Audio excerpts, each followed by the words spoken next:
Is it possible for a company to force half-day leave?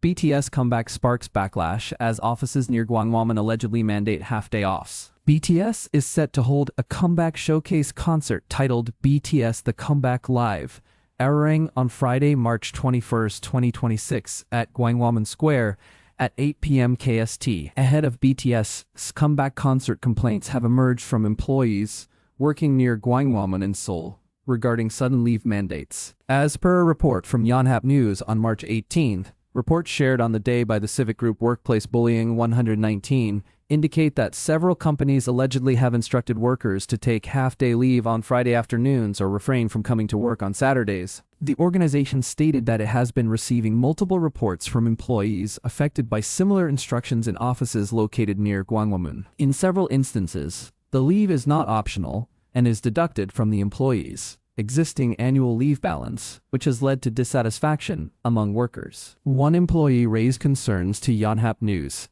stating, "The issue has drawn attention as it involves leave being deducted from employees' existing quota rather than being granted additionally. The situation has prompted scrutiny over whether such directives align with South Korea's labor laws." Workplace Bullying 119 explained that such forced leave practices may conflict with the core principle of South Korea's Labor Standards Act, as reported by Yonhap News.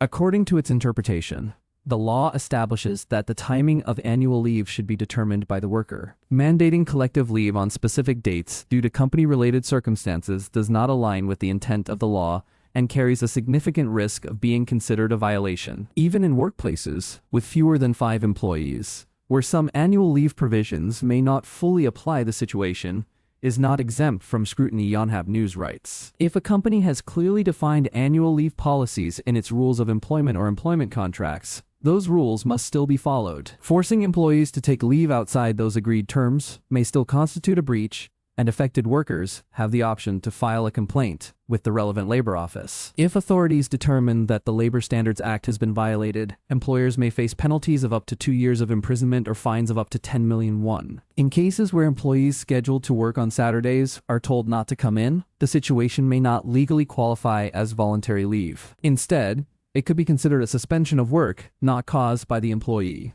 Under such circumstances, workers may be entitled to receive a shutdown or suspension allowance. However, this entitlement does not extend to workplaces with fewer than 5 employees or to individuals working under freelance contracts. Kim Jae-yeon, a labor attorney affiliated with Workplace Bullying 119, stated to Yonhap News that if actions such as forcing annual leave or halting operations occur in connection with a large-scale event like BTS's comeback, it could undermine the intended celebratory nature of the occasion. She also highlighted that workers in smaller workplaces, as well as freelancers and platform workers, were particularly vulnerable. These groups often fell outside the full protection of labor laws and might face difficulties in claiming compensation such as suspension allowances. She emphasized the need for stronger safeguards to ensure workers' rights to rest and fair treatment were upheld. BTS Comeback Showcase will also be streamed globally via Netflix. Ahead of the Comeback Showcase, the group will release their 5th full-length album Arang on March 20th, 2026